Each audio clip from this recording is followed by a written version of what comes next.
Hi, I'm Peter, I'm the Stammering Guru.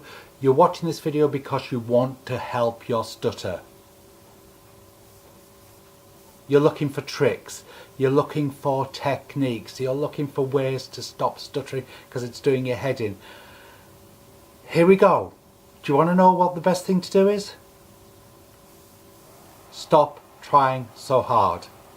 I've done a load of videos on why people stutter, and it's to do with perfectionism, and I was given a brilliant example the other day from my artist friend Adrian, who's a brilliant bloke.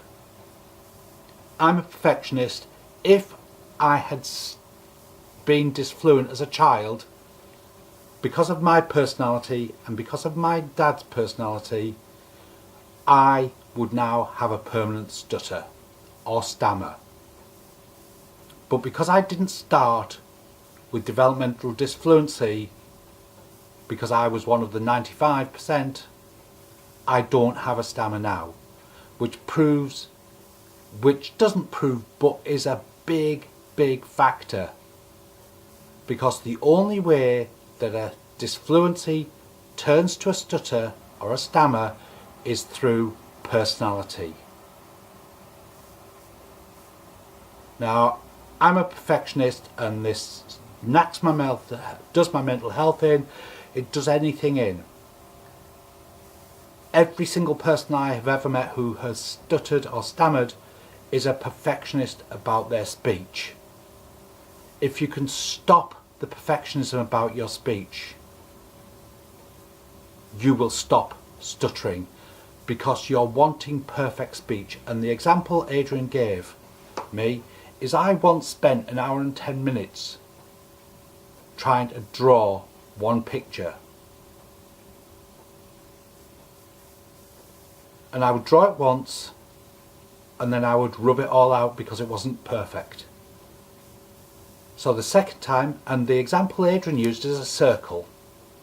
You draw a circle.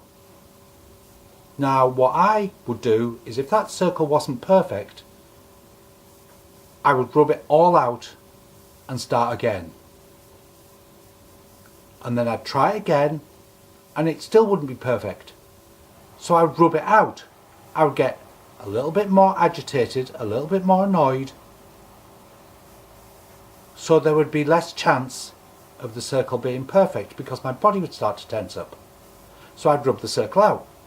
Then I'd have another go, and there'd be a little bit more tension, a little bit more anger, a little bit more frustration, and the circle would be worse. So now you can see the pattern. Get the rubber, a little bit more violent in the rubbing out, a little bit more anxious, a little bit more annoyed, a little bit more frustrated. So I'd draw the circle again, and it would be getting worse and worse and worse. So every time I tried to draw the circle, the agitation, the frustration, the annoyance got worse. And as Adrian's going through this example, I suddenly realised, and as I was on social media the other day looking at people looking for cures for their stutter, I realised this is an ideal example of stuttering.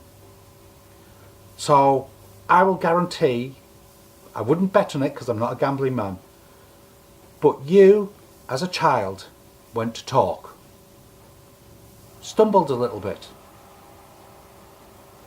Now I would imagine your mother or your father, or whoever is the more controlling, or both, would tell you to slow down, calm down, take a deep breath. So that makes you aware and makes you think that you're doing something wrong. So next time you go to speak, you try a little bit harder,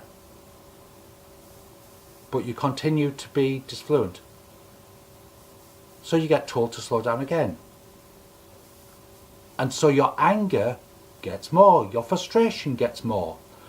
The feeling that you're doing something wrong or something bad or something to be ashamed of increases, so that you're now entering a vicious circle created by your parents.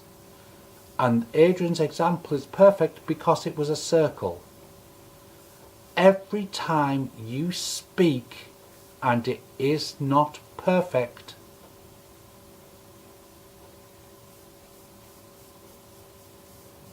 you get more frustrated, more annoyed, more angry, and the negative emotions increase. So as a result, you try harder in the same way that I tried to draw a circle and it got worse. And I've seen this with so many people, teenagers, children, adults. When they try to speak and the words won't come out, the frustration gets greater, the tension gets greater. Going back to cognitive behavioural therapy, first thought, my speech isn't perfect. Makes you feel angry, you try harder, your speech gets worse. A circle. The only way to stop stuttering is to stop aiming for perfection.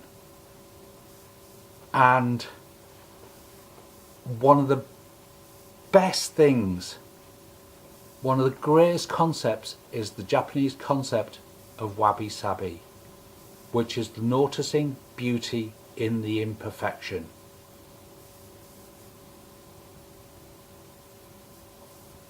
People who stutter